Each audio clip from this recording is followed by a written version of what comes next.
So, my name is Tina Bertucci, and I own Georgetown, which is a wedding venue located in the area. This is Shelly Cole, and she is with Short and Sweet Weddings. I'm the short and the sweet one. Yeah, she is. She's really the sweet one. And I guess she is kind of short too, but she's taller than me. So there you go. Shelly is an officiant, and they are an awesome group. So we're going to start with some things. You have a worksheet, and in your worksheet, up at the top. On your blue sheet, that's the worksheet for today. Very good. It says metropolitan area, so that means Austin, Round Rock, Buda, San Marcos. There are a certain number of weddings that happen in those areas. And there's a number of weddings, an average cost, and an average number of guests. So take a few minutes and look at that part of your worksheet and see if you can circle what you think the numbers are for those Austin Metro weddings. So I think you'll be very surprised. It's a high number. Don't give it away. The average cost, I think you'll also be surprised. To me, it's a high number too. Shelly's planning a wedding, so she's really into all this stuff. Yes, yes. And then the average guests, maybe not so high. And I think you'll find out why once we get going in this seminar. Okay, so let's see. Okay. For the Austin, Round Rock, San Marcos area, the average number of weddings is 13,276. This was all based in 2012, so keep in mind, we've had a few years under our belt since then, so there's going to be more people, more weddings.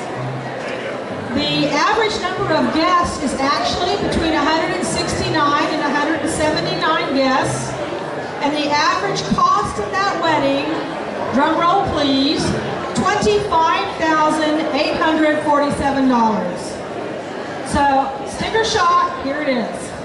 So that's an average wedding in 2012. Now let's move on to the outlying areas here in Williamson County. So Williamson County is going to be Giordano Bertucci. Yeah. So Salado, Georgetown, Granger, Harker Heights, any of these outlying areas, Buda, Dripping Springs, all of that.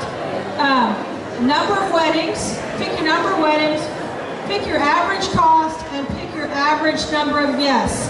It's a little bit different than what you saw in the Austin metro area. So your number of weddings is actually not a very high number. It was 2,404 weddings, and that was in 2012. We're now in 2015. So that number of weddings has obviously increased. Right. And in Williamson County, we like to do things big. So the average number of guests in Williamson County was between 205 and 215 guests. And you know, that's a lot of times what people ask me about at our venue. 205 guests really isn't out of the norm anymore. That's how many people think are good. Now, with that number of guests, which obviously means your cost went up, and it went up considerably. So now you are averaging a $30,390 wedding for a one-day event. Think of that. So that's really a lot to think about. Just 50 more guests increase your price about $4,500 to $5,000. So we're not going to have you drag out your calculators, but I would say take a calculator and take that cost and divide it by the number of guests to figure out what the actual cost per guest is. I think it came out to somewhere around $50, right? The top number? Yeah. Actually, if you divided that out, your guests each cost you $152.94, and that's per guest. So let's say that again. Per guest, $152. Now your caterer is going to tell they charge you maybe a per head price, but this is your overall wedding budget, and you're dividing it by how many guests you actually have come. So this information that we provided to you today comes from the wedding report, which can be found online. Now, these figures also include the cost of your rings and the cost of your honeymoon. So if you know that that's not something you're looking at right now, then those numbers will change. What you got to remember, ladies and gentlemen, is that your wedding started when you went ring shopping. Bottom line is, it's all about the money. On the worksheet, one of the things I want you to do is take a few minutes and rank the order of wedding planning elements. That's in the very middle section here. So what's most important to you? Where it should be held? Is it inside, outside, on the lake? Is it going to be at your house? Are you going to rent a venue? Who are you going to invite? And how many people are you going to invite? Are you going to have all of your extended family? In my family, that's like 100 people, just my family. Are you going to invite friends from work? Now, in my family, there's lots of kids, so are you going to invite all the children too? Those are questions that you need to ask and things that you need to be thinking about. If you go with the theme for your wedding, is that a really high priority to you for planning your budget? Are you going to sink a lot of money into having, say, a country-themed wedding, or maybe a bohemian outdoor pasture in the fields type of wedding? Are you ready to sink that much money? Is that your priority? And you know what? For some of our brides, that is the priority, that they want to have lights everywhere and lace everywhere and jewels everywhere. And that's okay too. You just got to keep that in mind. You also got to think about, what are you going to eat? Are you going to eat barbecue? Are you going to eat buffet? Are you going to have a plated meal served to your guests? Are you going to eat Italian? And then your honeymoon. Don't forget, that's part of your wedding too. Are you going to go on the honeymoon right afterwards? How much money are you going to have? Do you want to include that in your original budget price, or are you going to just basically go on a honeymoon with what you have left over? Now, these elements are really in an order of priority according to you, but actually there is one right answer. Your number one answer should be who and how many to invite when you are planning your budget. That's exactly right, because a great example is, if you want to have a small, intimate wedding and you're going to have 50 people, that's a whole different story. And the venue that you rent is going to cost less, and your dinner is going to cost less, versus if you're going to have 200 people or 175. Well, you can't have 200 people in that little bitty venue that you were so interested in. So that makes a big difference too. The other thing you need to think about is, who's going to pay for what? Where is your money coming from for this totally awesome event in your life? And you could really list a whole variety of sources. For example, a lot of us are getting tax returns. Let's put some of that tax return money aside, and that's going to be part of your budget. Your parents may be including some. You may have something to sell. What if you've got a car? You could downsize your car. If you're looking for a new car, go with the cheap one. Now you've got some money to set aside. That's a great idea. You know, back in the olden days when I was young and I got married, you know, there was never a question about that. My parents They had cars back then? They did. Well, some people think that we had a horse and buggy, but really we did. We had cars. And you know, so my parents paid for my wedding. I didn't even think anything about it. Of course, I'm really kind of clueless too. But nowadays, it's not like that. And Shelly, so who's paying for your son's wedding? Are you paying for everything? Well, we're dividing it. He's paying for most of it.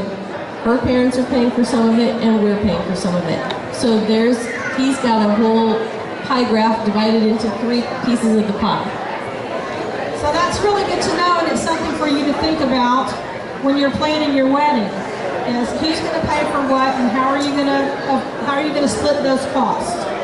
You know, I've had some brides who their aunt's going to do their wedding cake, and their other aunt's going to do all the flowers, and so other people are pitching in too, and that's another way to pay for your wedding that would offset some of your costs.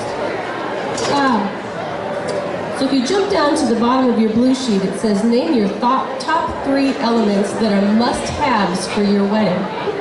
So ideally you should rank between 5 and 10 of your must-haves, and then give it to your fiance and let him put down his top 5 to 10 must-haves. And then you two need to sit together and look at your lists and compare, because he may not want the outdoor venue, but yet he definitely wants his guys to be in cowboy boots and a whole rented outfit. You know, that wasn't on your list, but it's on his list. So this is your first test of compromise. And that's what marriage is all about. What are you willing to compromise on so that both of you can be happy? Okay, so then the next thing that we have is it going to be cash, check, or charge? You need to give some thought to that. Do you want to be paying for your wedding for a year? Do you want to pay a year in advance? Do you want to pay a year in behind? Are you going to pay as you go? Because that'll be another thing that will affect your budget. The most important thing for you to remember is that it's the number of guests that you invite. It's going to affect the cost of your wedding. So keep that in mind when you're looking at your guest list. Everybody pull out your wedding checklist sheet. It's got a blue top on a blue banner on the top, and it just says My Wedding Checklist. These are some things that you don't have to do, but they are an element of all weddings. Now, this isn't even a complete list. It can get bigger from here, but this is a good place to start, to just look at what the elements of your wedding are. Yeah. Use a pencil, because things will change. That is such great advice, and it's really important to think about, you know, sometimes you're planning your wedding and you don't even realize, oh, I forgot I got to tip the officiant, or I have to tip the caterer, or I have to whatever. And so this is a good jumping off point so that you don't forget anything. Okay, let me find my notes here. So, now that you kind of have narrowed down your guest list, you kind of have an idea of where you think you want your wedding to be, you kind of have an idea of what kind of pictures you want and what kind of food you want, that's when you really need to start doing your research. And that's where all of this, like this show today, come into place. It's about sending an email to someone, scheduling a time to talk with them, so you can look on the internet. The more research you do, the better informed you are, the better decision you're going to make. You know, that's really important, because I know when you're just starting out this process, I just ran into a bride, and I think she left, but she was like, oh my gosh, I just got engaged last week and I don't even know where to start. Well, you just start doing research. Go online, look at venues, look at photographers. Ask other brides. You probably have friends that got married. I know there's a lady sitting over here and she has 4 daughters and 3 have already gotten married. No, number 3 is getting married. She has lots of experience. You can ask her. Now that wedding checklist, look to see on that list and just cross through what can you do without? What can you do yourself? And what should you hire a professional to do? I'd love to say I could do your bouquet for you, but you would not want me to do that. I would hire a professional. Yeah, I'm with you on that too. I don't want to take your pictures because I wouldn't be very good at that. Go talk to vendors. Talk to vendors on the phone. Send vendors an email. Get 2 to 3 estimates. Know what is included. That's one of the things that we tried to do, is come up with a bulletin list. This is what's included, because you need to make sure that everything that you need is there. On your wedding checklist and also on the budget page that we gave you, you can make some notes. Here's one of the things that I can share with you too, is when you're doing that research and you're talking to those vendors, don't go up to them and say, okay, what's the cheapest you'll give me? You know, but go up to them and say, this is my budget. I would like for you to be my blank. And then ask them, what can we do so that we can work together to make this happen? And once you've got your checklist kind of in hand, you're going to move on over to your budget. And that's the second page of that handout I gave you. Now your budget, you really want to do in pencil. And at the bottom of this worksheet is actually a site you can go to, and you'll find these kind of sites on Wedding Wire, The Knot. Any of the wedding planning sites will have a budget spreadsheet that you can use. And this one actually also was a spreadsheet, which is really cool because you can plug in the numbers of, say, how much you're estimating to spend on your bridal gown. And then right next, you put in how much you actually spent. So this worksheet, which is also a spreadsheet, will keep track of where you're at in your budget. That's great advice. And then if you look at your blue sheet, it says, what can you do without? What can you do yourself? what should you hire professionals to do? And then the next line, and I love this part because it says, how much willpower do you have to stick to your budget? So if you don't have much, like me, you better choose your top 3, and you better set those as your highest priority, and you better buy those first. Because if you're like me, you're going to run out of money. And then that margarita machine that was my top priority, now I can't afford. So prioritize your list and get the most important things first. Again, keep with this budget and be prepared that you're probably going to have to knock some things off your list that you thought you really needed or that were really important to you, or you're going to have to get funds from another source to pay for that. So there are 4 things that most people forget, according to the Bride Guide. The top 4 things that people forget to budget for. Are you ready? I don't know. Okay. The first one people forget to budget for is gratuities and tips. Believe it or not, some of your people do go above and beyond, and they really hope to be tipped. It's not an industry standard like tipping at a restaurant, but it is a very nice practice to do. Okay, what else? Also, sales tax and service charges. Did you know you're going to get taxed on the liquor that you bought at the bar that night? Did you know that there's also a service charge, maybe for some of the materials that you brought in? You need to find out what is the sales tax and service charge on all of your items. Oh, I haven't even thought about that. I know, see, you didn't budget for it. So what else is there? Overtime costs. Okay, I think my wedding's gonna last until midnight. But at midnight, we're still going strong. The DJ gives you the nod. Yep, I'll stay extra. But did you know you're getting charged for that extra? So the venue has to stay open extra. They have to bring in extra people just for overtime costs, and you didn't budget for that. Okay, now I'm in shock. What's the last thing? The last thing is your post-wedding to-dos. So what are you going to do with that wedding gown? You got to get it cleaned. You got to get it preserved. Yeah. How about thank you cards? Did you budget for the postage to send out all your thank you cards? Did you even buy thank you cards? Yeah. No, I didn't buy those. Yeah. I mean, I really have to send a thank you note. You do. Yeah, that's etiquette. Okay, I'll do it. And the last thing people forget, which is one of their post-wedding to-dos, is those wedding photos. Because you know what? You're going to get them back, and they're going to be awesome. And you're going to be like, oh, honey, please buy this one. Can we buy this one? Oh, my grandma loves this one. And now all of a sudden, you've got a budget catastrophe. Yes. And I happen to know about that because I have some grandbaby pictures that, oh my goodness. You can't live without, no, right? I couldn't. I couldn't eliminate one out of like 20 pictures. Not one. So I get that part. Yeah. So to conclude, what is the biggest factor of budgeting for your wedding?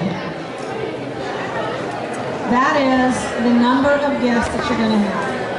So it's not how expensive my flowers are or how expensive my catering is. It really all comes down to how many people are you going to have on your guest list. So what you got to know is, don't book anything until you have a solid number on your guest list and a solid number on your budget. We'd like to give a little bit of thanks to some people who have helped us out. I want to throw something in there real quick about your guest list. It's going to be important too for you to think ahead of time what is your policy about inviting someone and then having a +1. Think about that. The people you invited, your nephew, he's probably going to bring his girlfriend. Your neighbor who you love didn't even think about, they're probably going to bring their kids. So now your guest list just increased by four more people. So be thinking about that +1. That's a really important thing to think about. So down at the bottom of your sheet, it just has a list of our resources, people and places where we went to get our information. Here to help, wedding planning, weddingwire.com, the Bride Guide, and vertex42.com. So thanks for being here today.